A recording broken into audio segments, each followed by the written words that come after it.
workshop, and this curriculum originally actually was meant as a full day workshop. So it's going to be really packed with information. But I think that the supplementary materials and all of the support that we have with all the educators involved, you know, we're gonna make it work really well today. So yeah, so welcome. Our learning objectives for today, we're going to go over some key components of site assessment. We're going to identify some tools and resources that you will need while you're conducting a site assessment. We're going to address some non-physical features of the property also, not just, you know, the land itself, like land use policies and community factors on the site. And we're going to discuss how all of those features relate to your business, to you personally, and to your land goals. The session is being recorded, so I'm going to do my best to, you know, speak into the mic as much as possible. And if you have a question, I may either hand it to you or I will repeat your question back into the mic. But just know that, you know, we want people, like, your questions always provide a lot of great information and discussion that I may not have thought of, that people may want to hear later after you know, when they're listening to the recording. Yeah. So apart from myself, our facilitators today are Denise Natoli Brooks and Mark Amante, who are from the Central State University Extension. It is such a pleasure to work with the folks from Central State. We have a really great connection, and we have a really great kind of support, you know, between our two organizations. Denise and Mark are awesome, and I see them in various capacities. So I'm happy to have them with us as well today. All right, so a land assessment is a systematic way to evaluate a specific site of land. It includes everything from the physical details like soil conditions to cultural considerations that are, you know, like the attitude of the community towards agriculture, or the attitude of the community towards you, right? It inventories the natural resources, physical characteristics, and existing infrastructure and improvements. And this is going to be really helpful as you shop for a new piece of land, just kind of making sure that you're considering all of the possible factors and trying to mitigate any surprises, right? Because what we don't want is like to have like a huge surprise that you didn't know about when you finally do make the choice to move on to a piece of land. It also will enlighten you on prior and current land use, as well as the owner's wishes if you're not the owner. Things like property rights, deed restrictions, local regulations, and you know how those affect your business and your lifestyle needs. And so we'll also consider carrying costs. So not just the price of the land and the mortgage, but also prices like your utilities and you know, any taxes, any repairs you need to do. You know, how much does it cost for you to meet your communication needs? Like, do you have to install a $7,000 internet connection in that remote area, for example, right? Shopping for farmland, you know, it can be really exciting and it can be really inspirational. It can also be honestly really frustrating, and it can take a long time. So the value of this is to have a system where you can compare different properties against one another in a consistent way. And that will kind of help you make a decision that's not necessary. I mean, obviously you want to have an emotional connection with the land, but you don't want that to be your entire basis for your choice, right? So this kind of just helps you kind of bring you down to earth a little bit to make a choice that's really going to work for you in the long term. Yeah, and obviously as you go, you can tailor your list of requirements for ones that feel more relevant to you. And if you take a look at the handout, the packet, there is actually a worksheet on here that's sort of to use as you go to each site, so that then you can kind of line those up and compare how they look against one another. All right, so if you were going to go out and assess a site, what are some things that you personally would look for or are important to you? Just go ahead and shout them out. Soil quality, yeah.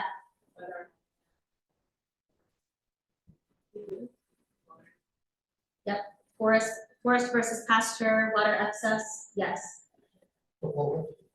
Topography, yeah. Yep, infrastructure like house, barn, electricity, etc. Yes, your proximity to neighbors, and maybe also your proximity to the nearest town Market or access. places to get stuff that you need. Road access, yes. Legal inheritance, zoning. Yep, legal inheritances and zoning concerns, yes, exactly. Yep, absolutely. The mineral rights, we'll talk a little bit more about this in later, but you know, your land can be divided up into different pieces and different ownerships can happen on one piece of land. And one of those things can be the right to like mine, for example, or the water rights if you have a natural spring, right? So that's something you want to consider, whether or not if you purchase or rent that land, you'll have the right to those resources as well. All right, so let's see what American Farmland Trust recommends that we look at. You guys got a lot of them. So you want to look at the location and obviously the configuration of the plot. Is there adequate access to all parts of the property? You know, some properties can be really remote. You may not be able to access them unless you have an ATV, or you may have a back field that actually, you know, has a bridge leading to it that you can't drive your car over, right? So that's a consideration. You want to consider the natural resources of the space, obviously soil, water, timber. Are they adequate? Do you have good sun exposure? What's the wind exposure like in that area and how will that affect your production? Are the neighbors and the community friendly towards agriculture? We'll go into that a little bit more, but different communities really do have different attitudes toward agriculture in general and also the specific type of agriculture that you might want to do, right? So you don't want to spend, you know, the next 30 years of your life fighting against a local culture that really doesn't want you to be there. And then how has the land been used and managed in the past? This is really important in particular, well, actually for many reasons, but one, if you wanna grow organic, right? You need to know what's been happening on your land before that and how long it might take you to mitigate any of those things, you know, so that you can produce what you actually want to produce in the way that you want to.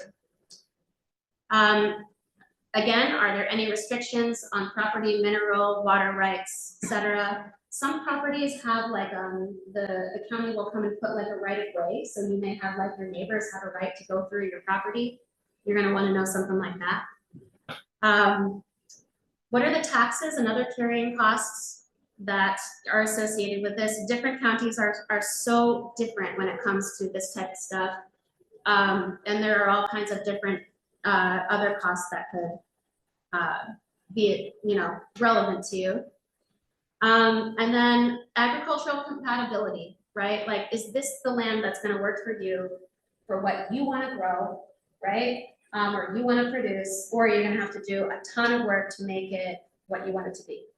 I had a little point to that, which is like another point to that is, you know, like if you're willing to be flexible about what you want to grow, that does give you more options. Like you might say, this site has a lot of what I want, but it doesn't really work for the one thing I want, but maybe I could do something else. So that's something to consider too in your own plans. Yep. All right. So you're going to need to just do some basic investigation. There's a lot that you can do before you visit the site, which you know, in the end will save you time. But you just need a little bit of scientific information, get to know the community a little bit, and you do a little bit of research and observation. So there's a lot of information you can find, like I said, before you go out. You can collect topographical and soil maps. There's a whole list of places to find that information in your packet here. Really good, you know, places to go. You can also go to places if you want, you know, Mark and Denise will show you some diagnostic tools later. You know, do your research before you go out, right? Yeah, surface and groundwater history is something you can find. You can find out about the zoning You can find out about tax history and tax laws. And then obviously we encourage you to visit more than one time if you're able to. Obviously every situation is different. But when you do go, not only looking at the land, but you want to go out into the community and you want to talk to the other people that are around you. You could go to a farmer's market or a nearby, gathering place where there are a lot of farmers and just talk to them, and you'll kind of like get an idea whether or not this feels like a good place for you to be. You can also talk with local businesses, municipal staff, and anybody else who just seems, helpful. You'll want to know if there are convenient sales outlets that are near enough to that space that, you're not going to drive 5 hours to the market every Saturday, for example. And you want to know that the infrastructure, like any infrastructure, so by that I mean like if you're producing heritage chickens like I used to, you need to know that there's a slaughterhouse close enough to you that will process the type of animal that you want to raise. Right? And if not, you may want to pivot, like Mark suggested. But if raising heritage meat birds is more important to you, or it's a very core value, then you might want to move close to Pleasant Valley Poultry, which I'll tell you is the only one in the state that still does heritage poultry. Yeah, and that goes for also like inputs like feed and fertilizer and anything else. You need to kind of make sure that you can source those things efficiently and affordably. Some people that you might want to get in touch with, or like sort of have the ear of, are soil scientists, building inspectors and carpenters, other farmers, agricultural service workers, and then you can also obviously reach out to trusted family and friends and anybody who is going to be involved in that, either land contract or going to be on the farm with you. You want to make sure that they feel like it's a good fit as well. So yeah, we want to encourage you to perform due diligence and do what's right for yourself and your enterprise. And I guess I also just want to say, like, this is information, this is an ideal situation. You likely will not be able to do everything. You will not be able to find all of this information, and you probably won't find a site that feels exactly perfect.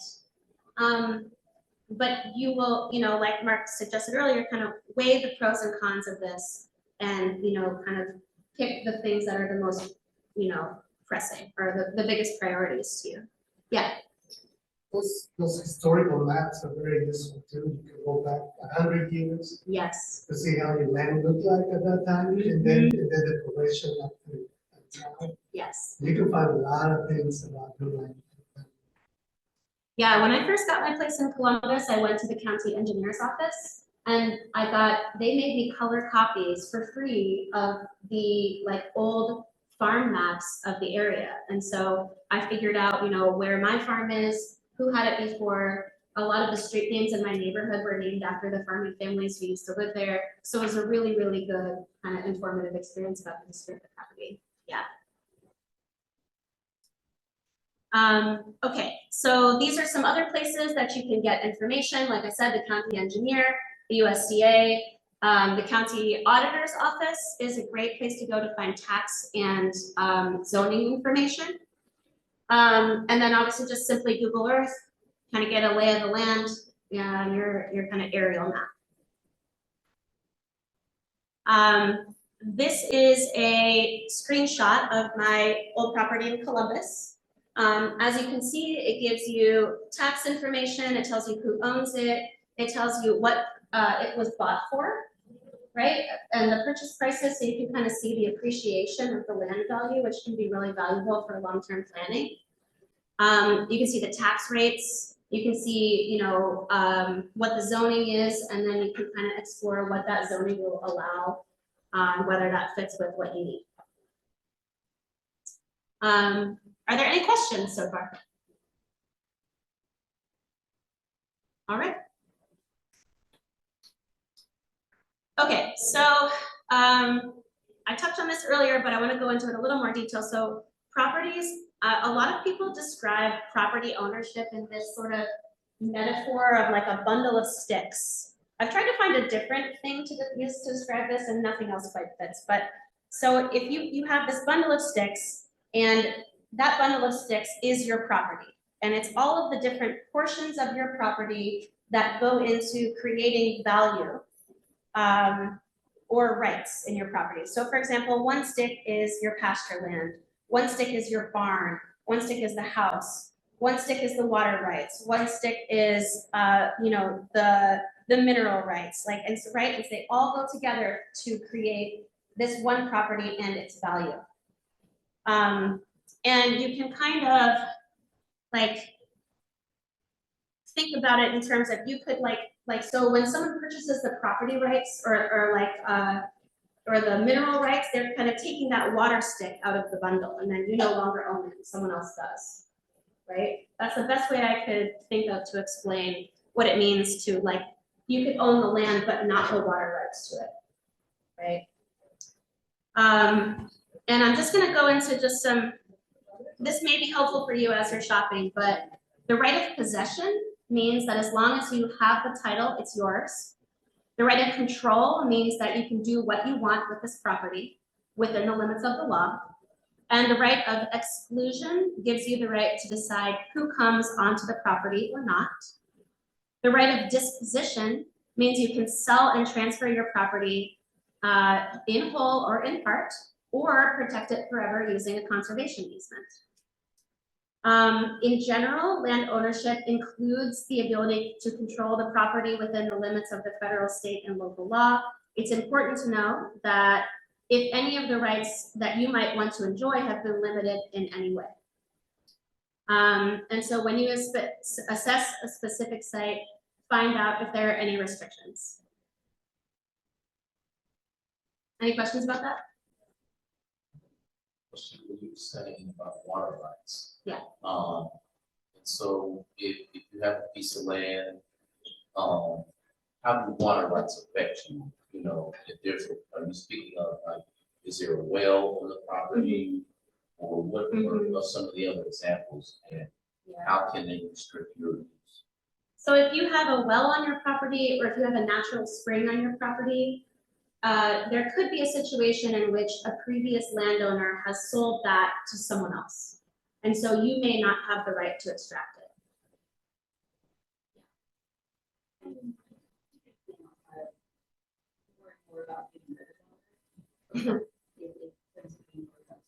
So what I would recommend is make sure you look and see how much water you're getting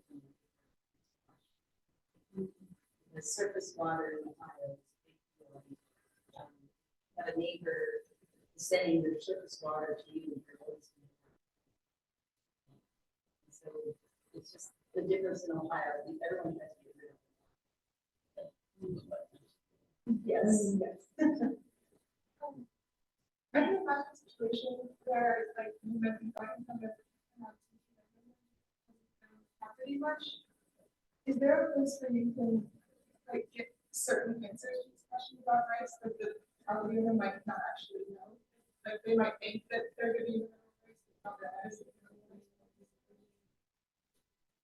Yes, I think the county auditor would be a good place to start. And like, who is it? It's the county that holds the deeds to most properties, I'm pretty sure. So yeah, go to your county. Yeah. I'd say of these things, like, like mineral rights are probably the biggest concern up in Yeah. Northeast Ohio in particular, where you've got gas wells and things like that. A lot of times, when I was first looking for property, before I moved down to Southwest Ohio, I was looking up in Northeast, and I was looking for property where, like, there was a natural gas lease such that they would pay for, like, they mine gas on the property, but then you get free natural gas in your house. Sometimes that's an arrangement that can be found, which is like set up a greenhouse there. So that's something to consider if you're up in that region too. Like, it might actually be beneficial if you don't own the rights in certain circumstances. Yeah. That's not always the case. You always have to do the research and do due diligence to make sure it fits what your goals are. And sometimes, like, with a greenhouse, it might be like, yeah, it's your personal, your home where they'll pay the gas for, but not any extraneous structures. So again, that's something you have to be very cognizant of, and talk with that kind of, you can find out who the holder of those rights are, and communicate with them and get the specifics of that contract. There are some legal companies who do that study for you. It's not that expensive. Like, they can do a historical study, go back to 100, 150. Tell you what the value is. All right, so if you were looking at a property, what are some layout and configuration things that you would be looking for? Okay. What was that? Drainage. Drainage, good one.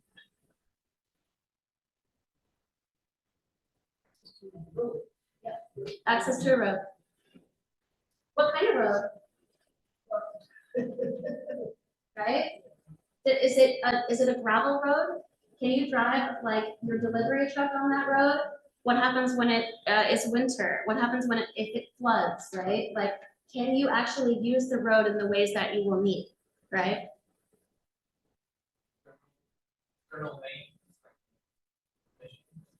Yeah, internal lanes, is that what you said? Yeah. Yeah. I could remove it, probably with it. Yeah, so is it efficiently laid out in a way that will allow you to use the space well, right? Yeah. Is some of it wooded so thickly that no one's been back there in 30 years, right? That might be okay with you, but if a large portion of it is inaccessible, then that might not work, right? Or you might have to plan for ways to clear that space or to make it accessible. And then what are the costs and the timing that's associated with that? Yeah. Because the land could actually be hilly or steep slopes or something. That would thoughtful. Absolutely. Yep. Do you need to create some tiered rice fields, or are you gonna, run your tractor on it, right? Yep. So this is good. You guys kind of hit on a lot of these. You also want to obviously consider where the property is in relation to the rest of the world. Like, what part of the state is it in? Do you like that part of the state? What's the weather like in that area? What are the public services that are readily available? I think this is something that when we get into rural areas in particular, like, can you get internet? Can your child go to a school? Do you like that school? Can you get to a doctor in a reasonable amount of time? You need to have, can you go to, how far is the nearest grocery store, right?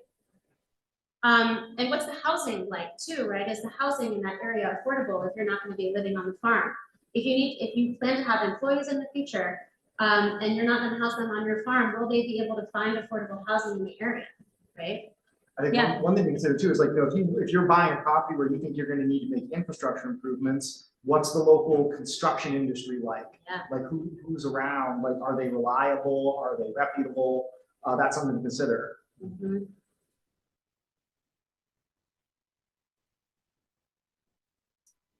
All right, so carrying costs, right?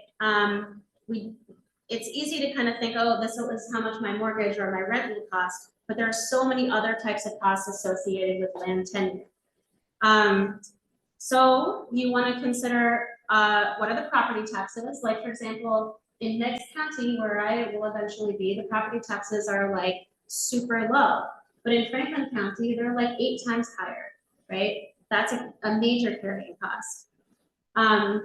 If you plan to buy the land, do you think that you could afford a potentially increasing tax bill, and for how long, right? Are there any other types of taxes or special assessments that you'll need to pay? What's the price of utilities like in that area? What's the accessibility to utilities? Do you have to have a water tap put in by the county, or do you have to haul water, right? Is there electricity on the property, or are you going to be putting that infrastructure in yourself, right? Let's see. Do you have any? Are there any conservation easements or obligations on that land? Those will pay off for you eventually, ideally, but they will cost money in the short term that can affect your cash flow. And then, are there any like Mark was mentioning, what are the long-term improvements that you foresee that you will need to do on this property to make it what you need to do, or to grow your business as it grows? And how can you plan for that financially?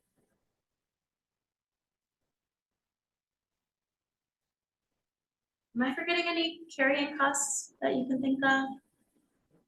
Question. Anybody else got a carrying cost? Uh, I didn't mention? Special assessments. Has there been any paperwork on getting special assessments for moving urban gardens or ag districts? I think I need to pull the room for this. Has anyone had an experience with this? Does anyone have an ag district?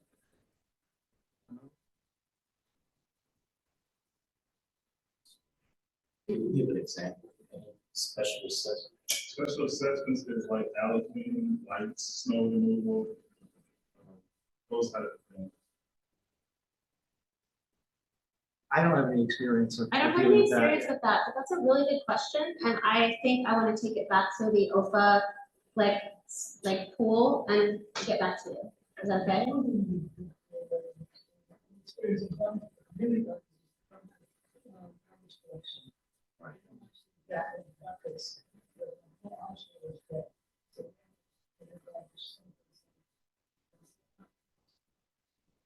Look at it in the city of Toledo, our special assessments is like 80% of our taxes. Wow. Yeah, our, actual land, I own 48 city lots. If you look at the tax bill, my property, or say, most of my lots are 3 or 4 city lots together. Right? If you look at the tax bill, the land will be like $70 to maybe $120. The special assessments will be like $3 or $4. And these are like, processes or something not even doing. There's alleys and two independent drivers. And the lights are being handled by Edison. It's not the city. Hmm. So, and the side streets never get plowed, the alleys never get plowed. So why are we paying this? Yeah. That sounds like just something to take to your county assessor's office, I would say. I mean, I will say, I know like from personal experience, trying to get, say, like CAUV designation for an urban farm is a real bear. I still haven't managed to do it. So, oh, you do? My Clark County does not, like, they don't return my emails, so. That's city, about 8 years. But, you know, but that's a big consideration before you buy the land. Like, if you know about those special assessments, then the angle there. I just thought it was taxes. When I started researching, I found out that special assessments is the bulk of your tax bill. And I petitioned the mayor, and I petitioned the auditor's office. They're looking into it, but there was a urban ag group out of, I think Washington DC, where they petitioned and they got their special assessments removed. That's why I asked the question. Yeah. This is So just, it's possible. this is just an urban area. Yes, sir. Because that's where you're going to get ag district. The ag district is also, the mayor gave me the ag district, I think I'm the only one in the state doing it. And it's basically that all my properties are in one area. And it's basically against, close out stuff that's done for, but it gives you different, assessments that a regular residential property would have, because you are a farm in the city. So it sounds like what you're saying is like for this sort of thing, especially, it's gotta beat feet to City Hall and make some noise. Many times. Yeah. If you think about it, if you're paying my first 5 years of property ownership, I paid $36,000 in this taxes. But I can use that money for something else. You know? So that's just something to look at. You know, like, and also, you know, we have a water program up there. Lucas County will basically get you in a water tank. And I've heard of so many communities where they gotta pay $16,000 just to get water installed. It's a huge, that's like, to me, I think that's actually the biggest challenge with urban farms that I've seen. People who are just starting, who don't already have access to a property that's well equipped. That seems to be, water is a big challenge. I mean, I know a lot of you I'm talking to with urban farmers. How do you feel about that? Just trying to bring attention to some of the things that's going on in other areas and something that we may be looking at. Because that will bring your overhead down.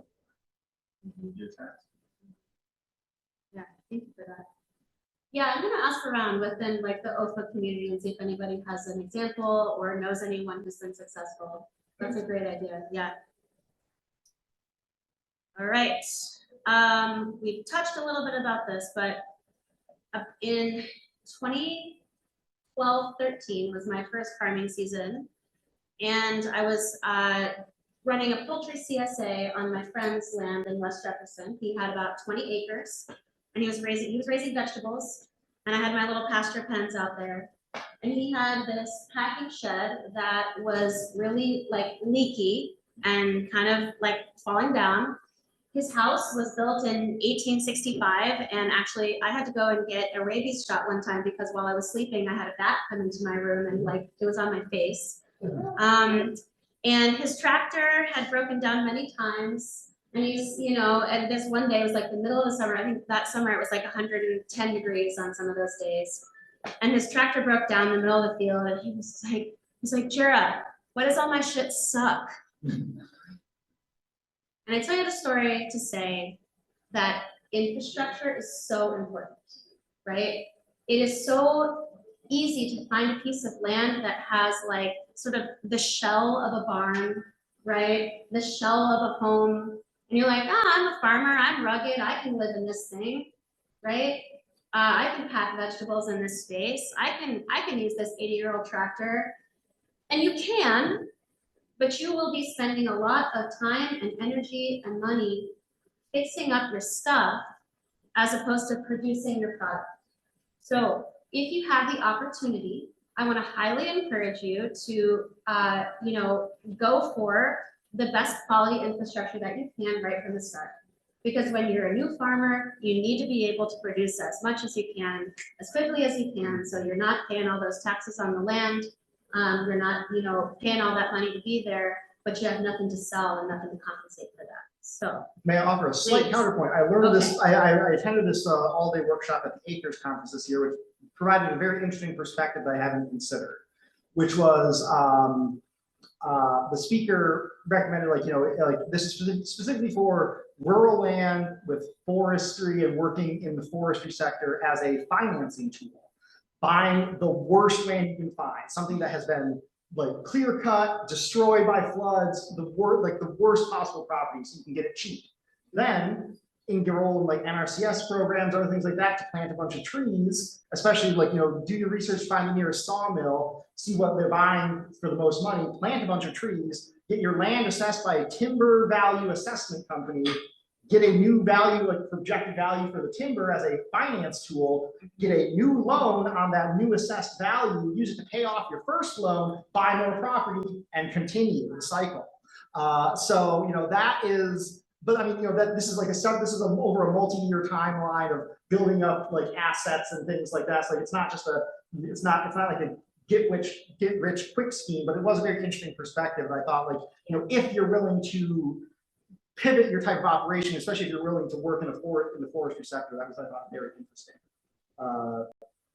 way to do it. And thank you, Mark, because I think that's definitely not something that I would have thought of. And also, if that's your plan, right? Like if that's the plan that you have, right, and that's your strategy, then I think that's different than being like, oh man, I wish my tractor didn't break down. Yeah. I wish my house didn't have holes in it, right? Like, yes. So you can certainly use that infrastructure as a strategy, but it has to be within your strategy. Yeah. Yes. Exactly right. Yes. Yeah. But in this case, it's particularly related to forestry. Yeah. So you have to have land that is, yeah. You have to have the market. You're gonna draw some organic production, whatever, right? Yeah. So it's all about that market research and things like that. And so that was, So again, it all comes down to doing the research and doing the due diligence in the first place and deciding how that's going to fit your goals. Yeah. All right. And the other thing is that you want to assess the community's support for agriculture. So some municipalities, like some counties, some townships, they have actually like a statement, a land use statement that they've published, and you can find it online. I've seen that in a few counties in Ohio, and that can give you a really good idea of like, what does that municipality want to see happen with the land in general? And will that be supportive of your goals. Zoning is the most common policy tool that's used to implement those things. And I would suggest that sometimes when you see like a zoning designation, it's not always obvious like what the details of that designation mean. And so you probably will want to go into the municipality's laws and actually like read like, okay, what is an agricultural zone? What is a residential zone? What is and is not allowed? And then you can kind of make your own choices about what you want to do on that spot. The other thing obviously is that and this is gonna, when you go out into the community and you meet people, you wanna know whether or not that community is gonna be supportive of you as a person and your family or anyone who will be living there with you. And frankly, any employees or friends that you wanna bring to that space.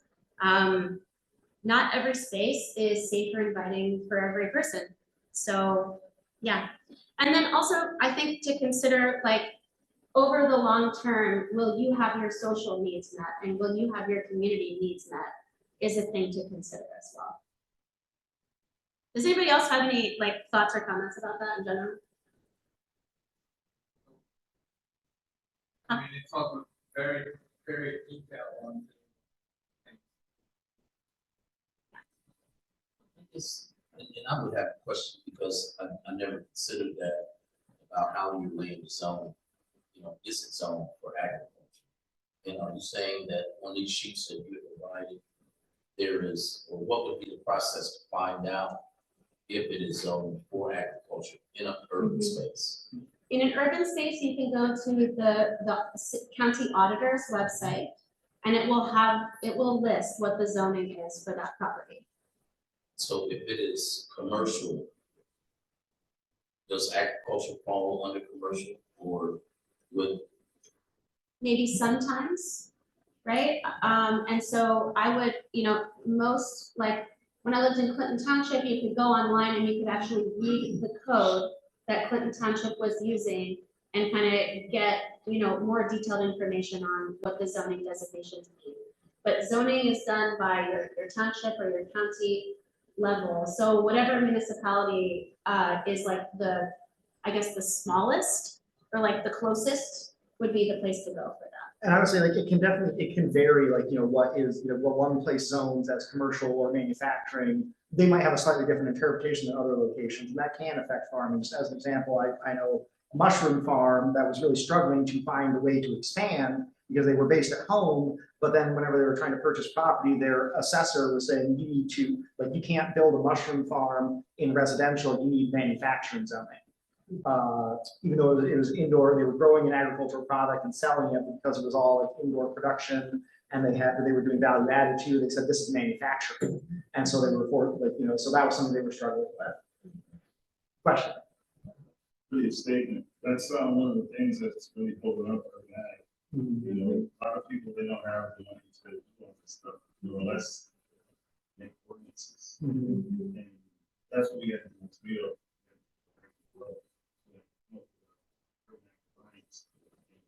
To get the right to sell your product,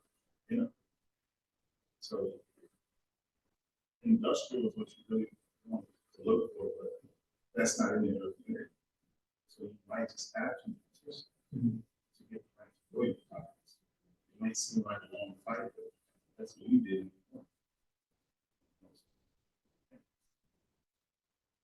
So with that, I'm wondering, like, even with our policy, what does our local food action plan say about areas that may have been commercial or manufacturing? What does the local food action plan say? Like, is there some support from city or county that if there is an area that once was under that designation, how far is that? There could be some resources through the local food action plan. And you can petition to get your zoning changed. That can be a struggle for sure. But it is something that, yeah. Okay, and also to add that I like to use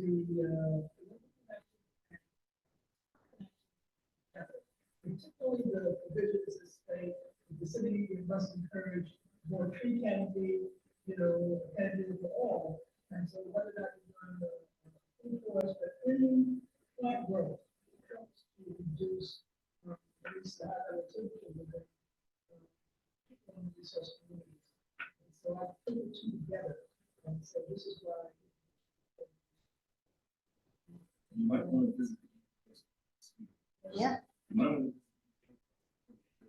This is 36 to 48 inches of soil because of contamination, the lead, the arsenic, and radon. So it's a lot of things in that.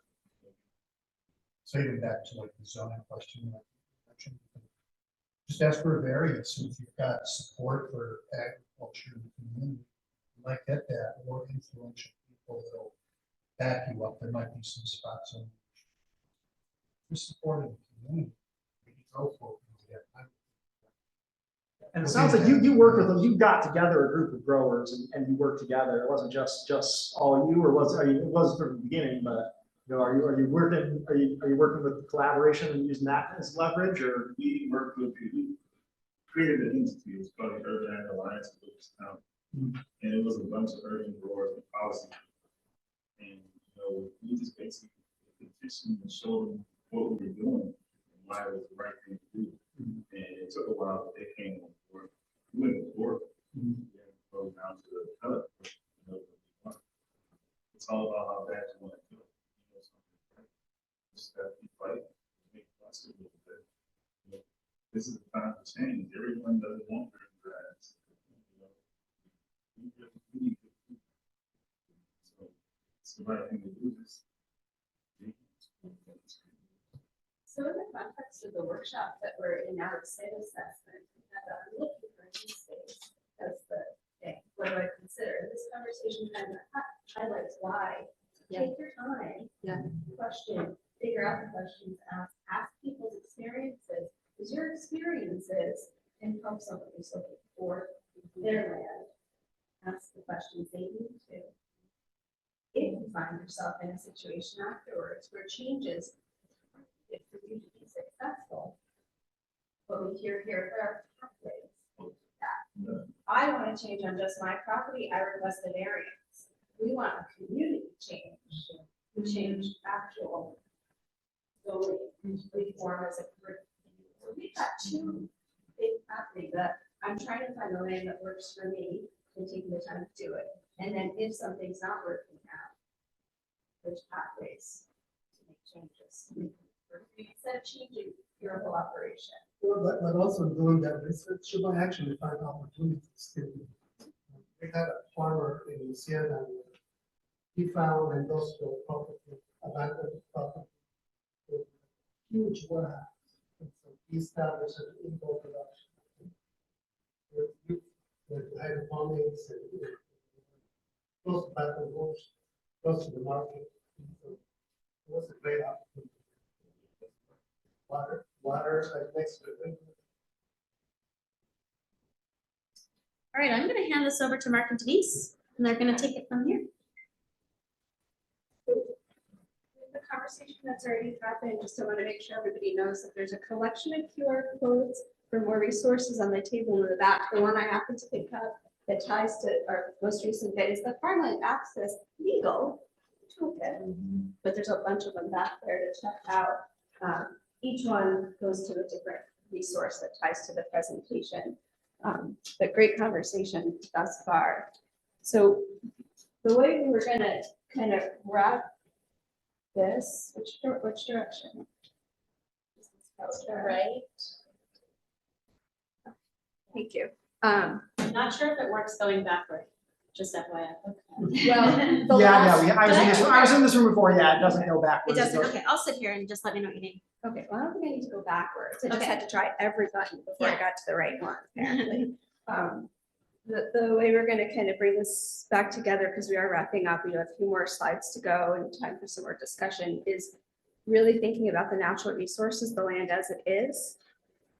That's generally hard to change, right? So that idea of, Jared talked about like the infrastructure of like the house, or even just buying a house, we're like, you know what, this house has good bones and I can make some changes. We do that when we buy a new place, yeah, you can make some changes. You know, the topography of this farm has some issues. I'm gonna change the topography. We don't really do that, right? So there's certain things with natural resources that you gotta find them in a good place for you already and taking the time to do that. Your water sources and quality are ones we had touched on already. This is something you'll look at to consider all seasons, all year round, because your water quality or your water quantity changes significantly depending on where you are. That amazing pasture that you saw and you fell in love with may be flooded for part of the year and you can't actually use it. You know, so it's not just like that moment in time, but really figuring things out for the whole year. Your soils, the soils are going to be kind of the same throughout the year. If they're not what you need to grow or raise what you want, you really can't change soils. We work to build up the organic matter. We can make it better, but that core soil is your soils, and we have many types in Ohio. So considering that, and then the touching on the last bullet there with mineral and water rights, it's something that can change. Your property may seem secure now, but if something is discovered later or becomes a resource again, your property that everybody left you alone on might all of a sudden become a huge, huge commodity. So our southeastern region, you mentioned Northeast, Southeast and part of Northeast has had a huge fracking boom in the past 10 years or so. The landscape has changed tremendously. So that beautiful farm may still be beautiful, but your neighbors may all have signed oil and gas leases, and now it's an industrial zone all around you. So understanding what resources are there, even if they're not being used right now, a mineral resource can become more valued later, even if it's not valued today. But we want to really consider these natural resources, the ones that we can get a ton of information on with a online resource is soil, that web soil survey. It is a USDA Natural Resources Conservation Service tool that they use when they're doing conservation plans, but it's totally public. Any of us can hop on that right now. I will say, when you hop on it for the first time, you're like, I need help. Like, what in the world do I do? And it is something that we can help you with. You know, Extension can help you with that. Some of the OEFFA Sustainable Ag educators can help you with that to better understand what's going on. It has a lot more than soil in it. It helps determine if the soil is suitable for specific crops, prone to flooding, the depth of the soil. You can find so much information in there, and it's all free. You can print out your own report for free. It's a great resource. I've used it for a long time, so I'm much more fluent in it than I was, but I remember the feeling when I first looked at it. It feels like it's not meant for the public. It wasn't designed for the public, but it's out there now. If you haven't tried it out and you want to, let us know. We would love to help you get comfortable with it. Yes. How much time do you have to look into all of this? Like, I know when my siblings have bought houses, I just like, oh, 48 hours, maybe if they're lucky, to like decide whether or not they want to do that. And I mean, I'm sure there is a lot of education, but people on farmland, how much? Is it days, weeks? It depends on how ready they are to make the move, or if they're dreaming and they figure they're going to watch things for a while, but they don't need to move quickly. Jara, I know you recently made a change from that point of deciding you wanted to make a change in where you were farming to securing your spot in the world. What was your experience? You know, unfortunately, my experience might not be very helpful. Oh, okay. Because I'm sorry, I knew where I was going to go. I had an urban homestead in Columbus for 10 years, and I recently sold it and moved to Athens County. But I had already sort of lined up an agreement with friends who I've known for over a decade, who already had land in Meigs County. And so they invited me to come and buy in, you know, with them. And so that's my plan right now. So I got extremely lucky. And I think this is, you know, another example of how relationships and community can support you in your land search. But actually, you know, if you have an idea of the area where you might want to move, you have any social connections in that area, have people keep an eye out for you. You know, or if you have people who have a bunch of land and they may be amenable to you coming and having a little bit of it or sharing it with you, you know, reach out to them. Yeah.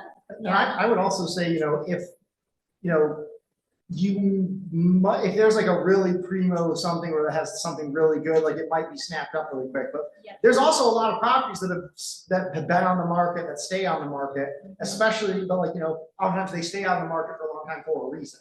So, you know, identifying what that reason is important. But Yes. like, you know, like doing a general assessment, like you could web soil survey, if maybe not a specific property, but like, you know, looking at like a general area, you say, I want to live somewhere like about 15 minutes northeast of Ashtabula. And you can just sort of look in that area of Google Maps, like, hey, like I see there's forest around here. So, you know, like, okay, in this general area, somewhere where I might want to look at based on my considerations and needs, like where are there, you know, streams, rivers, things like that. So you can do a bit of like groundwork ahead of time that's more general. But yeah, I mean, the market has been hot. So, you know, sometimes that is a limitation. But that might just mean really honing in on like, you know, hone in on what your business plan is, your values are, and use that to help guide your, you know, selection process. So you can kind of shoot from the hip a little bit if you need to. Mark's a shoot from the hip if you need to kind of guy. I'm gonna take my time kind of gal.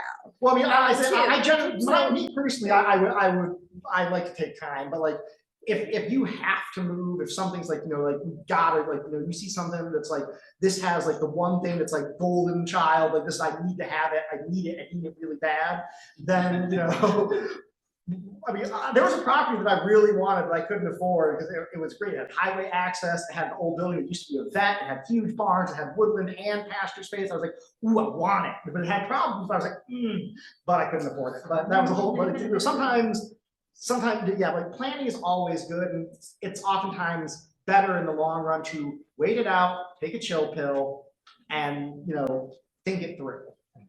Well, the point I was trying to make was just that.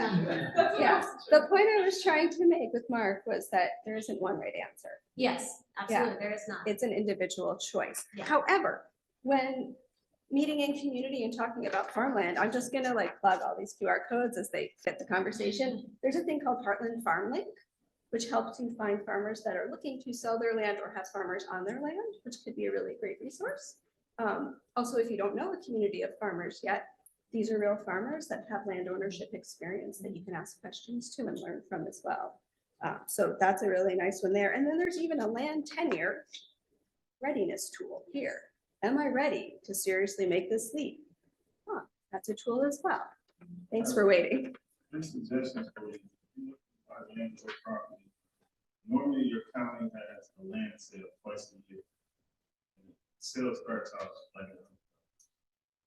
Then there's the sheriff's sale, which is tax sales that happen. You can always go to economic development of your city and buy land.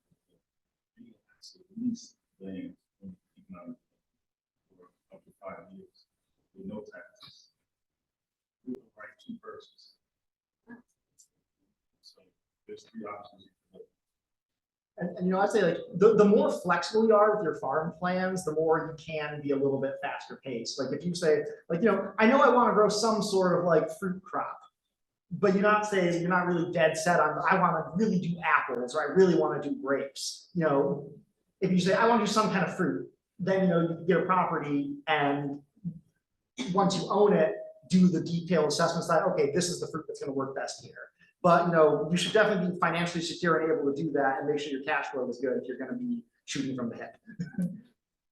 Thanks for mentioning those resources though, because there are really wonderful resources. They vary by county, how accessible they are to you. Often in urban, but not only urban areas, you have land bank properties or things where taxes haven't been paid, the county's holding on to it. They're having to maintain it.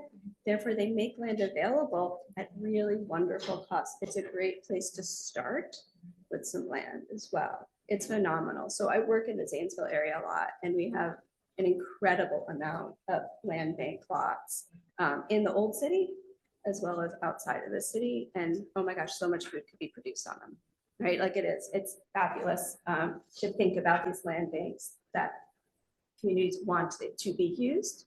Sometimes you just have to convince them that agriculture is an appropriate use. And that goes back to some of those conversations. I was highlighting in the previous slide, different natural resource things and a free resource that sometimes needs some training to use, but then you can really go crazy with it, with what's offered. There are a lot of resources out there that are paid. Before you invest in a resource, reach out to agencies like ours, to Extension and OEFFA, to see what we might help you access. Mark is super excited about this special thing we have right now. Yeah, so this is a tool that CSU has a license for. It's a agroforestry design software called Overyield. Who here has never heard the term agroforestry before? Everybody has. That's great. I'm good to hear that everybody knows what agroforestry is. I've heard of it, but I don't understand it. Okay, so agroforestry is the deliberate integration of trees and shrubs into other cropping systems. So whether that's livestock or row crops or vegetables, it's integrating trees and shrubs into whatever existing production system you've got, or growing other agricultural products in the woodland is another sort of aspect of it as well. So this could be things like, technically I kind of have a little agroforestry operation in my backyard in Springfield.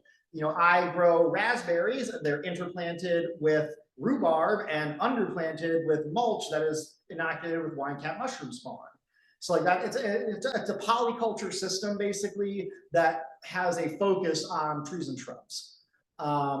So this software is designed to, to be able to set up so you can plan out your, it has some existing like plant specifications where there's been university research that says, okay, the spacing for elderberries is 12-foot rows and 2 feet apart within the row or whatever. So they've got some existing like data where you can say, like, I want to do elderberries. Here's the spacing I can get on my farm. You basically plot out your farm fields. You can fill it with various species and you can use the pre-made templates. You can make your own if you want to try a different experimental spacing. You could even do this, you could even use the software for something like vegetables if you really wanted to. It's a little bit clunky for that, but it is a tool that we have for helping farmers who want to integrate tree crops into their existing cropping system. We have the license to it. We can work with you and build a model for your farm. It also has economic modeling software as part of it. So, for certain crops like chestnuts and a couple other things. So, if you wanted to do like a financial analysis, say like, okay, I got this land, I want to grow this tree crop, but like, when's my return on investment going to come, and what's my expected costs and things like that. They have an economic modeling tool that can be played around with and develop, and and you could use that for securing financing potentially. So it also has it's integrated with some things like web soil survey and other stuff like that. So that so the bottom here is this is a field that I kind of designed as a demo. This was a silvopasture I built using fodder mulberries and chestnuts and oak and a couple of other things. And so like each of these different color rows is a different crop species. And this is the same field integrated into soil survey to look at suitability for growing chestnuts. Where green is suitable, red is not suitable, sort of the gray is like, well, okay, that's that's forest lands, that's why that's grayed out.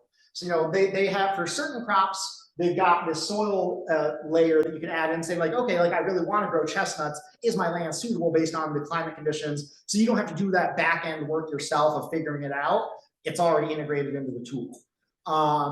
Now they're built. This is a relatively new tool. I mean, we've had the license for 2-3 years now. It's maybe only 5 years old total. It's constantly evolving. They are, the people who operate this tool, they are constantly in consultation with farmers, investors, and other people about what kind of features to add. And it's getting new features all the time. It's expensive to get a license on your own, but we have it and we can use it to help you. So that's part of what we are doing. So, if you want to integrate agroforestry in your operation, you can contact your regional extension educator and we can work with you to build a plan. or to help you build your plan, I should say. So this is I think it's really cool and fun. We have not gotten a chance to use it as much as I would like to. Yes. How recent is this data? I mean, so like stuff like soil suitability, it's tied into the systems that are usually public access. So I assume those are updated at least every few months. I actually don't know the detail. Like I don't know how often they like update data in web soil survey or things like that. Do you know, Denise? Web soil survey does not see tons of updates because it doesn't change. Mhm. Although this is constantly being updated with new data for new crops. That's the big change I do see. They add more crops. So in my situation where all my gardens have been some, how could I get someone to come out and test my soil, put the new information on? I don't know if they're able to integrate like that kind of detailed data on a farm level. I'd have to ask the overyield people if that's a possibility, like if you can change the land specifications of your property for any remediation that you've done. That might just be something where like, like we can look at the parameters that say, okay, that might be something where if there's like, if you wanted to grow chestnuts on that ground, for example, we might say, okay, we have to go to the base data. So what's a suitable site for chestnuts and look at your actual data. That might be something we have to do on an individual case-by-case basis, probably, where there's sort of that heavy remediation and change that you've done. I think I don't know if I can give you a better answer than that off the top of my head. I'd have to talk with the overview people. The soil data in overview and the federal data, the web soil survey is not as useful.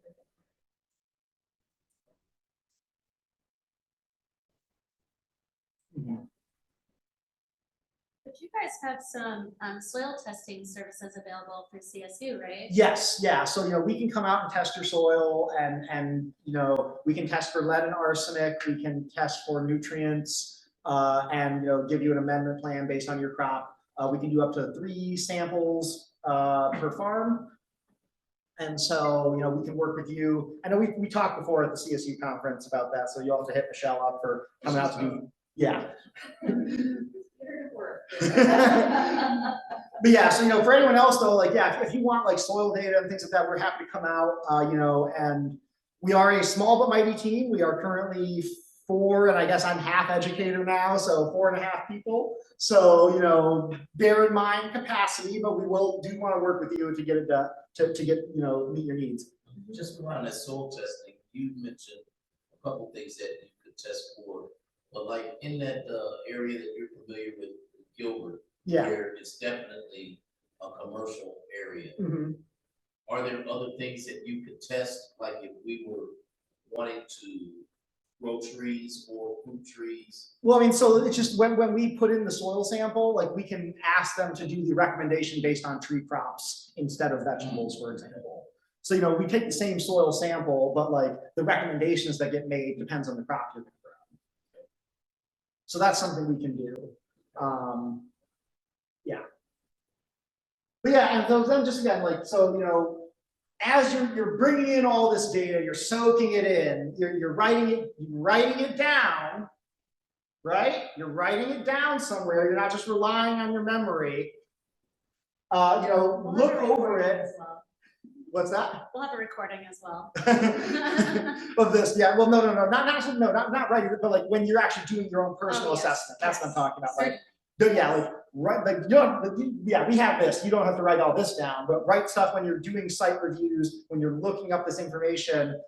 At least jot notes in your phone or something like that. Something to go back to. Don't just rely on remembering everything, because I don't know about you, but I do not have a perfect memory. And so it's good to, I mean, if you have a photographic memory, I mean, I think you're going to be good. Yeah, you can do the site assessment all the time. But if you're not one of those one in a million folks, writing things down so you have a place to go back for it, especially that part of the tool and the handout we have that Jared mentioned, where you can actually have it laid out comparatively, so you can evaluate strengths and weaknesses of each different site as you're comparing multiple sites. Always consider: do you need another site visit, or do you want to consult with some people? At like the local soil water conservation district or extension, whether it's OSU or CSU. You know, do you want some, or like OEFFA, you know, who do you want, like, you know, you can ask for help. You don't have to do it all on your own. We are here to help you. That's what we're here for. So, you know, again, just does, you know, and highlight, rank your values and what that site can give you based on what you need. This is where having at least like the mission and vision of your business plan done is really important.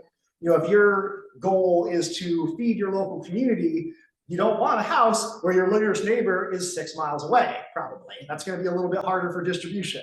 So, you know, it's, well, maybe it does. Maybe you want to have a different kind of model. So that's entirely possible, but you got to think about it ahead of time, is basically what I'm saying. So, you know, you know, do you get the most bang for your buck is one thing to consider. You know, is the property going to give you what of the property's pluses, you know, does that give you vis-a-vis the cost of the property? You know, it can be a perfectly valid conclusion to look at a property, say, oh, it has all this great stuff, but just like from a cash flow basis, it's not really going to work. You know, we are unfortunately limited by our own finances and the physicality of the world around us. It would be great if we had infinite resources. Unfortunately, we do not. So, you know, making that evaluation is really critical. But yeah, if it doesn't completely meet your needs, don't be afraid to look elsewhere. Or don't be afraid to sit, you know, don't be afraid to sit down and reevaluate. You know, if you're consistently looking at properties and none of them are meeting your needs consistently, you know, take a step back, breathe, evaluate. Okay, is the problem just lack of availability, or does something about what I'm doing need to change? Again, this is it's entirely individual. We cannot give you like a cookie cutter solution, because people and land and life is not cookie. It's not cookie cutter. So, you know, again, compare, think about things, be as thorough as you can stand to be, and it's probably going to be beneficial. That is your very last survey that you will have to do for this conference. Congratulations. And thank you so much for doing it. I know we've been, you know, mining you for data this whole weekend, but as you know, this is a very important part of the way that we're able to bring this to you. You know, right now we're really bringing a lot of data and kind of trying to, you know, make it clear that our work impacts farmers, that it supports you, that you find it valuable. And if it doesn't, then we want to know that too, because we want to bring you things that you find valuable. The only thing I also want to say is that if you do use the Heartland FarmLink website, anything that you put on there or any messages you send will come to me, because I moderate it. That is an OEFFA. OEFFA hosts that website. I generally try to communicate with everybody in some way, because a profile up there, whether they're a landowner or a farm seeker, and if I know you better, right, then that means that I'm able to, as I talk to more people, I can make personal connections, I can make personal recommendations. If you need any resources, please come to me. Our sustainable ag educators at OEFFA are there to answer your questions. They also love to do a site assessment because it gets them out of the office sometimes. So don't be afraid to ask them for that. Yeah, I think that's it. Workshop, and this curriculum originally actually was meant as a full day workshop. So this is going to be really packed with information. But I think that the supplementary materials and all of the support that we have with all the educators involved, you know, we're gonna make it work really well today. So yeah, so welcome. Our